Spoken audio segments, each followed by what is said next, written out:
A4 ನ್ಯೂಸ್ಗೆ ಸ್ವಾಗತ ಹೇಳ್ತಾ ಇದ್ದೀನಿ. ಕಥೆ ಕಾರಣ ಮೊತ್ತ ಮೊದಲ ಖೋ ವಿಶ್ವ ಚಾಂಪಿಯನ್ಶಿಪ್ ಹೊಸದಿಲ್ಲಿಯಲ್ಲಿ ನಡೆದು ಗಂಡು ಮಕ್ಕಳ ಹೆಣ್ಣು ಮಕ್ಕಳ ಎರಡೂ ವಿಭಾಗಗಳಲ್ಲಿ ಭಾರತವು ಚಾಂಪಿಯನ್ ಆಗಿದೆ. ನಮ್ಮ ನೆರೆಯ ದೇಶವಾಗಿರುವಂಥ ನೇಪಾಳವು ಗಂಡು ಮಕ್ಕಳ ಹೆಣ್ಣು ಮಕ್ಕಳ ಎರಡೂ ಖೋ ಚಾಂಪಿಯನ್ಶಿಪ್ಪಿನಲ್ಲಿ ರನ್ನರ್ ಅಪ್ ಆಗಿದೆ. ಫೈನಲ್ ಪಂದ್ಯಗಳಲ್ಲಿ ನಮ್ಮ ಎರಡೂ ತಂಡಗಳು ನೇಪಾಳದ ಎರಡೂ ತಂಡಗಳನ್ನು ಸೋಲಿಸಿವೆ. ಖೋ ಎನ್ನುವಂಥದ್ದು ತೆಂಕಣ ಏಷ್ಯಾದ ಆಟವಾಗಿದ್ದು ಅದಕ್ಕೆ ಖಚಿತವಾದ ಆಧುನಿಕ ಆಡುವ ನಿಯಮವನ್ನು ಕೊಟ್ಟಿದ್ದು 1935 ಸುತ್ತಿನಲ್ಲಿ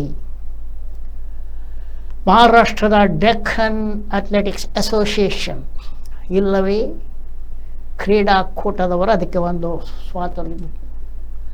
ಸದ್ಯ ಈಗ ಬ್ರಿಟನ್ ಸಹಿತ ಜಗತ್ತಿನ ಸುಮಾರು 25 ದೇಶಗಳು ಖೋ ಆಟವನ್ನು ಆಡ್ತವೆ. ದಿಲ್ಲಿಯಲ್ಲಿ ನಡೆದಂಥ ವಿಶ್ವ ಚಾಂಪಿಯನ್ಶಿಪ್ನಲ್ಲಿ ಹೆಣ್ಣು ಮಕ್ಕಳ ಮತ್ತು ಗಂಡು ಮಕ್ಕಳ ಎರಡೂ ವಿಭಾಗಗಳೇ ತಲಾ 12 ತಂಡಗಳು ಭಾಗವಹಿಸಿದ್ದು. ಖೋ ಆಟದಲ್ಲಿ ಕೂತುಕೊಳ್ಳುವ ತಂಡವು 8 ಜನರನ್ನು ಕೂತ್ಕೊಂಡಿರುತ್ತದೆ. ಒಬ್ಬರು ಸುತ್ತು ಹಾಕುತ್ತಾ ಇನ್ನೊಬ್ಬರನ್ನು ಎಬ್ಬಿಸಿ ಹಿಡಿಯಲು ಕಳಿಸ್ತಾರೆ. 9 ಜನರ ಆಟಗಾರರಿರುವಂಥ 3 ಜನರು ಓಡುತ್ತಾ ತಪ್ಪಿಸಿಕೊಳ್ಳುತ್ತಿರ್ತಾರೆ. ಹಾಗೂ 9 ಜನರು ಓಡುವ ತಂಡದಲ್ಲಿದ್ದರೆ 2ರಲ್ಲೂ ಹೆಚ್ಚು ಕಡೆ 9 ಜನ ಇರ್ತಾರೆ. ಖೋ ಆಟ ಈಗ ತಾನೇ ವಿಶ್ವದ ಗಮನವನ್ನು ಸೆಳೆಸ್ತಾ ಇತ್ತು. ಭಾರತ ಉಪಖಂಡದ ಆಟವೆಂದೇ ಇದಕ್ಕೆ ಹೆಸರು ಬಂದಿದೆ. ಆದರೆ ತೆಂಕಣ ಏಷ್ಯಾದಲ್ಲಿ ಭಾಳಷ್ಟು ಕಡೆ ಆಡ್ತಾ ಇದ್ದರು. ಕುಂಭಮೇಳದಲ್ಲಿ ಗಂಗಾ ಸ್ನಾನ ಮಾಡಲು ಅಗ್ನಿದೇವ ಬಂದಿದ್ದ. ಆದರೆ ಅಗ್ನಿದೇವ ಬಂದವನು ಗಂಗಾ ಸ್ನಾನಕ್ಕೆ ಸ್ನಾನ ಮಾಡೋದಕ್ಕೆ ಮುಂಚೆನೇ ಕೆಲವು ಗುಡಿಸಲುಗಳನ್ನು ತಿಂದು ಹಾಕಿಬಿಟ್ಟಿದ್ದಾನೆ. ಹಾಗಾಗಿ ಒಂದು 18-20 ಗುಡಿಸಲುಗಳು ಸುಟ್ಟು ಹೋಗಿವೆ. ಆದರೆ ಯಾವುದೇ ರೀತಿಯ ಜೀವಹಾನಿ ಆಗಿಲ್ಲ, ಒಂದಷ್ಟು ವಿತ್ತಹಾನಿ ಆಗಿದೆ ಎಂದು ತಿಳಿದು ಬಂದಿದೆ. ಕೋಟಿಗಟ್ಟಲೆ ಜನರು ಸೇರುವ ಒಂದು ಸ್ಥಳದಲ್ಲಿ ಇಂಥ ಕೆಲವು ಚಿಕ್ಕ ಅನಾಹುತಗಳಾಗ್ತವೆ. ಆದರೂ ಹೆಚ್ಚಿನ ಜವಾಬ್ದಾರಿಯಿಂದ ಇರಬೇಕಾಗ್ತದೆ. ಯಾಕಂತೇಳಿದರೆ ಸಾಕಷ್ಟು ಜನ ಸೇರುವಲ್ಲಿ ಇಂಥ ಅನಾಹುತವಾದರೆ ಎಲ್ಲಾದರೂ ಕಾಲು ತುಳಿತವಾದಲ್ಲಿ ಅದು ವಿಪರೀತಕ್ಕಿಟ್ಟುಕೊಂಡಿತು ಎನ್ನುವಂಥ ಎಚ್ಚರದೊಡನೆಗೆ ಇರಬೇಕಾಗ್ತದೆ. ಅಲ್ಲದೆ ಕುಂಭಮೇಳದಲ್ಲಿ ಹಲವಾರು ವಿಷಯಗಳಿಗೆ ಕೆಲವು ಎಳೆಯ ನಾಗಾಸಾಧುಗಳು ಈ ಜನರ ಸಹವಾಸ ಸಾಕು ಅಂತೇಳ್ಬಿಟ್ಟು ಕುಂಭಮೇಳವನ್ನು ಬಿಟ್ಟು ಹೋಗಿದ್ದಾರೆ. ಒಬ್ಬ ಆಕರ್ಷಕ ಕಣ್ಣಿನ ಹುಡುಗಿ ಕೂಡ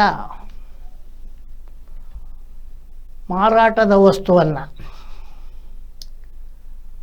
ಆ ಕುಟುಂಬದಲ್ಲಿ ಇದ್ದವಳು ಈ ಸೆಲ್ಫಿಗೆ ರೋಸಿ ಮಾರಾಟವನ್ನು ಬಿಟ್ಟು ತನ್ನ ಊರಿಗೆ ಹೋಗಿದ್ದಾರೆ. ಇಂಥ ಕೆಲವು ಚಿಲ್ಲರೆತನಗಳು ಕೂಡ ಕುಂಭಮೇಳದಲ್ಲಿ ಕಂಡು ಬಂದಿವೆ. ಎಲ್ಲಕ್ಕಿಂತ ಹೆಚ್ಚಾಗಿ ನಮ್ಮ IR ಪೆರುಮಾಳ್ ಅವರು ಯುವಜನ ಇಲಾಖೆಯಲ್ಲಿ ಬೆಂಗಳೂರಿನಲ್ಲಿ ಇದ್ದರು. ಅವರು IAS ಅಧಿಕಾರಿ, ಅವರ ಮಗಳು ಕೂಡ IAS ಅಧಿಕಾರಿಗಳಾಗಿ ಕರ್ನಾಟಕದಲ್ಲೇ ಇದ್ದಾರೆ. ಪೆರುಮಾಳ್ ಅವರು ಜಿಲ್ಲಾಧಿಕಾರಿಯಾಗಿ ಕೂಡ ಇದ್ದರು. ರಾಯಚೂರಿನಲ್ಲಿ ಜಿಲ್ಲಾಧಿಕಾರಿ ಆಗಿದ್ದು ಬೇರೆ ಬೇರೆ ಇಲಾಖೆಗಳಲ್ಲಿ ಮುಖ್ಯಸ್ಥರಾಗಿದ್ದರು. ಅವರು ಇವಾಗ ಸನ್ಯಾಸಿಯಾಗಿ ನೆರೆಯ ತಮಿಳುನಾಡಿನವರು, ಆದರೆ ಕರ್ನಾಟಕದ ನೆರೆಯವರು, ಕನ್ನಡದ ಪ್ರದೇಶದವರೇ. ಅವರು ಕುಂಭಮೇಳದಲ್ಲಿ ಸನ್ಯಾಸಿಯಾಗಿ ಕಾಣಿಸಿಕೊಂಡಿದ್ದಾರಂತೆ ಜನರಿಗೆ ಹಾಗಾಗಿ ಅವರದ್ದು ಒಂದು ಇವಾಗ ದೊಡ್ಡ ಸುದ್ದಿ. ಅವರ ಜಿಲ್ಲಾಧಿಕಾರಿಯಾಗಿದ್ದಾಗಿನ ಫೋಟೋ ಮತ್ತು ಸನ್ಯಾಸಿಯಾಗಿನ ಫೋಟೋ ವೈರಲ್ ಆಗಿದೆ. ಇನ್ನು ಮೊನ್ನೆ ತಾನೇ 4 ದಿನಗಳ ಹಿಂದೆ ಬಾಲಿವುಡ್ ನಟ ಸೈಫ್ ಅಲಿ ಖಾನ್ ಒಬ್ಬರಿಗೆ ಚಾಕು ಹಾಕಿ ಕೊಲೆ ಯತ್ನ ಮಾಡಿದ್ದು ದರೋಡೆ ಯತ್ನ ಅಂತ ಹೇಳ್ತಾ ಇದ್ದಾರೆ. ಆದರೆ ಬೆನ್ನು ಹುರಿಗೆ ಮತ್ತು ಕುತ್ತಿಗೆ ಚಾಕು ಹಾಕಿರುವುದರಿಂದ ಇದನ್ನು ಕೊಲೆ ಯತ್ನ ಅಂತ ಹೇಳ್ಬೋದು. ಹೀಗೆ ಚಾಕು ಹಾಕಿದ್ದರ ಬಗ್ಗೆ ಬೊಂಬೈನಲ್ಲೇ ಒಬ್ಬರನ್ನು ಹಿಂದೆ ಬಂಧಿಸಿ ಅಲ್ಲ ಅಂತ ಬಿಟ್ಟಿದ್ದರು. ಆಮೇಲೆ ಮಧ್ಯಪ್ರದೇಶದ ರೈಲ್ವೆ ಪೊಲೀಸರು ಒಬ್ಬರನ್ನು ಬಂಧಿಸಿ ಅವನು ಅಲ್ಲ ಅಂತ ಬಿಟ್ಟಿದ್ದರು. ಈಗ ಮುಂಬೈ ಪೊಲೀಸರು ಅಲ್ಲೇ ಥಾಣೆ ಎಸ್ಟೇಟ್ನಲ್ಲಿ ಒಬ್ಬನನ್ನು ಬಂಧಿಸಿದ್ದಾರೆ. ಆತನ ಹೆಸರು ಶರೀಫುಲ್ ಇಸ್ಲಾಂ. ಶರೀಫುಲ್ ಇಸ್ಲಾಂ ಈತನು ಬಾಂಗ್ಲಾದೇಶದಿಂದ ನುಸುಳಿ ಬಂದಿದ್ದು ಇಲ್ಲಿ ವಿಜಯದಾಸ್ ಎನ್ನುವ ಹೆಸರಿನಲ್ಲಿ ಬದುಕ್ತಾ ಇದ್ದ. ಇತ್ತೀಚಿನ ಕೆಲವು ದಿನಗಳಿಂದ ಮುಂಬೈಯಲ್ಲಿ ಬದುಕ್ತಾ ಇದ್ದ. ಆತನು ದರೋಡೆಗೆ ಬಂದಿದ್ದ ಮತ್ತು ಸೈಫ್ ಅಲಿ ಖಾನ್ ಮೇಲೆ ಚೂರಿ ದಾಳಿ ಮಾಡಿದ್ದ. ಹಾಗೂ ಈ ಚೂರಿ ದಾಳಿ ಮಾಡಿದ್ದು ನಾನು ಸೈಫ್ ಅಲಿ ಖಾನ್ ಅನ್ನುವಂಥದ್ದು ನನಗೆ ಗೊತ್ತಿರಲಿಲ್ಲ ಅನ್ನುವಂಥ ಹೇಳಿಕೆಯನ್ನು ಆತನು ಜನವರಿ 30ರವರೆಗೆ ನ್ಯಾಯಾಲಯ ಪೊಲೀಸ್ ವಶಕ್ಕೆ ಒಪ್ಪಿಸಿದ್ದು. ಇನ್ನು ಮುಂದಿನ ತನಿಖೆಯಲ್ಲಿ ಏನಾಗ್ತದೆ ಅನ್ನುವಂಥ ಗೊತ್ತಾಗಬೇಕಾಗಿದೆ. ಇನ್ನೂ ಒಂದು ವಿಚಿತ್ರ ಏನಪ್ಪ ಅಂತೇಳಿದರೆ, ನಿಮಗೆ ಗೊತ್ತಿದೆ ಕಳೆದ ಬಾರಿ ಮಹಾರಾಷ್ಟ್ರದಲ್ಲಿ ಖರೀದಿ ಸರ್ಕಾರವನ್ನು BJP ಮತ್ತು ಮಿತ್ರ ಪಕ್ಷಗಳು ರಚಿಸಿದ್ದು. ಈಗ ಬಹುಮತದಿಂದ ಗೆದ್ದು ಬಂದು ರಚಿಸಿದಾವೆ. ಕಳೆದ ಬಾರಿ ಖರೀದಿ ಸರ್ಕಾರ ರಚಿಸಿದ್ದು. ಆ ಖರೀದಿ ಸರ್ಕಾರ ರಚಿಸಿದಾಗ ಮಾಜಿ ಮುಖ್ಯಮಂತ್ರಿಯಾಗಿದ್ದಂಥ ದೇವೇಂದ್ರ ಫಡ್ನವೀಸ್ ಅವರು ಉಪಮುಖ್ಯಮಂತ್ರಿ ಆಗಿದ್ದರು. ಮುಖ್ಯಮಂತ್ರಿ ಇದ್ದ ಅವರು ಉಪಮುಖ್ಯಮಂತ್ರಿ, ಖರೀದಿ ಸರ್ಕಾರದ ಉಪಮುಖ್ಯಮಂತ್ರಿ ಆಗಿದ್ದರು. ಈಗ ಮತ್ತೆ BJP ಮಿತ್ರ ಪಕ್ಷಗಳು ಬಹುಮತದಿಂದ ಗೆದ್ದರು. ಮತ್ತೆ ಫಡ್ನವೀಸ್ ಅವರು ಮುಖ್ಯಮಂತ್ರಿ ಆಗಿದ್ದಾರೆ. ಈಗ ಏನಪ್ಪ ವಿಶೇಷ ಅಂತೇಳಿದರೆ, ಇಲ್ಲಿವರೆಗೆ ಯಾವುದೇ ಮುಖ್ಯಮಂತ್ರಿ ಒಂದು ಜಿಲ್ಲೆಯ ಉಸ್ತುವಾರಿಯನ್ನು ತೆಗೆದುಕೊಂಡಿರಲಿಲ್ಲ. ಉಸ್ತುವಾರಿ ಮಂತ್ರಿಗಳಾಗಿ ಬೇರೆ ಮಂತ್ರಿಗಳು ಇತರ ಮಂತ್ರಿಗಳನ್ನು ಬೇರೆ ಬೇರೆ ಜಿಲ್ಲೆಯ ಉಸ್ತುವಾರಿಗಳಿಗೆ ಹಾಕ್ತಾರೆ. ಮುಖ್ಯಮಂತ್ರಿಯೇ ಉಸ್ತುವಾರಿ ಯಾವುದೇ ಜಿಲ್ಲೆಯ ಉಸ್ತುವಾರಿ, ಯಾಕಂದರೆ ಅವರು ಇಡೀ ರಾಜ್ಯದ ಉಸ್ತುವಾರಿಯೇ ಇರ್ತದೆ. ಆದರೆ ಈ ದೇವೇಂದ್ರ ಫಡ್ನವೀಸ್ ಅವರು ಇವಾಗ ನಿನ್ನೆ ಎಲ್ಲ ಜಿಲ್ಲಾ ಉಸ್ತುವಾರಿ ಮಂತ್ರಿಗಳನ್ನು ನೇಮಿಸಿದ್ದು. ಮುಖ್ಯಮಂತ್ರಿ ಆಗಿರುವಂಥ ದೇವೇಂದ್ರ ಫಡ್ನವೀಸ್ ಅವರು BJP ಅವರು ಮಹಾರಾಷ್ಟ್ರದ ಗಡ್ಚಿರೋಲಿ ಜಿಲ್ಲೆಯ ಉಸ್ತುವಾರಿ ಮಂತ್ರಿಯಾಗಿ ತನ್ನನ್ನು ತಾನೇ ನೇಮಿಸಿಕೊಂಡಿದ್ದಾರೆ. ಗಡ್ಚಿರೋಲಿ ಅನ್ನುವಂಥದ್ದು ನಕ್ಸಲೀಯ ಚಟುವಟಿಕೆ ಇರುವಂಥ ಜಿಲ್ಲೆ. ಮಹಾರಾಷ್ಟ್ರ, ಛತ್ತೀಸ್ಗಢ, ಆಂಧ್ರದ ಮೂಲೆಗಳು ಸೇರುವ, ತೆಲಂಗಾಣ ಆಂಧ್ರದ ಮೂಲೆಗಳು ಸೇರುವ ಪ್ರದೇಶದಲ್ಲಿ ನಕ್ಸಲ್ ಚಟುವಟಿಕೆ ಗಡ್ಚಿರೋಲಿ ಕೂಡ ಅಂತ ಒಂದು ಪ್ರದೇಶವಾಗಿದ್ದು, ಗಡ್ಚಿರೋಲಿ ಜಿಲ್ಲಾ ಉಸ್ತುವಾರಿ ಮಂತ್ರಿಯಾಗಿ ಸ್ವತಃ ಮುಖ್ಯಮಂತ್ರಿ ಫಡ್ನವೀಸರೇ ತನ್ನನ್ನು ತಾನು ನೇಮಿಸಿಕೊಂಡಿದ್ದಾರೆ. ಕೊನೆಗೂ ಶಂಭು ಗಡಿಯಲ್ಲಿ ರೈತರು ಚಳವಳಿಯನ್ನು ನಿಲ್ಲಿಸಿದ್ದಾರೆ. 121 ಮಂದಿ ರೈತರು ಕಳೆದ 1 ತಿಂಗಳ ಕಾಲದಿಂದ ಚಳವಳಿ ನಿರತರಾಗಿದ್ದರು. ಅವರಲ್ಲಿ ಜಗಜಿತ್ ಸಿಂಗ್ ಅವರು ಉಪವಾಸ ಸತ್ಯಾಗ್ರಹವನ್ನು ಮಾಡಿ ತೀವ್ರ ಅಸ್ವಸ್ಥಕ್ಕೆ ಒಳಗಾಗಿದ್ದರು.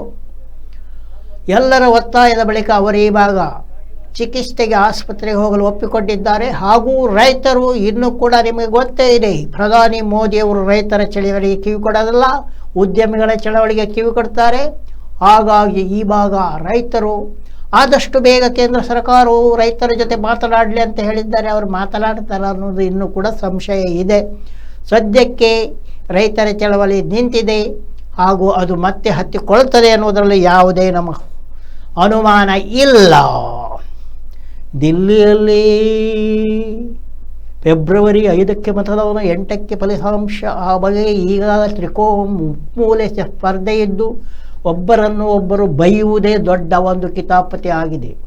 ನಿಮಗೆ ಗೊತ್ತೇ ಇದೆ, ಗ್ಯಾರಂಟಿಗಳನ್ನು ಬೈಯುತ್ತಿದ್ದ BJP ಗ್ಯಾರಂಟಿಗಳ ಒಂದು ದೊಡ್ಡ ಹೊರೆ ಗಾಡಿಯನ್ನೇ ತಂದು ದಿಲ್ಲಿಯಲ್ಲಿ ನಿಲ್ಲಿಸಿ ಮತ ಕೇಳ್ತಾ ಇದೆ.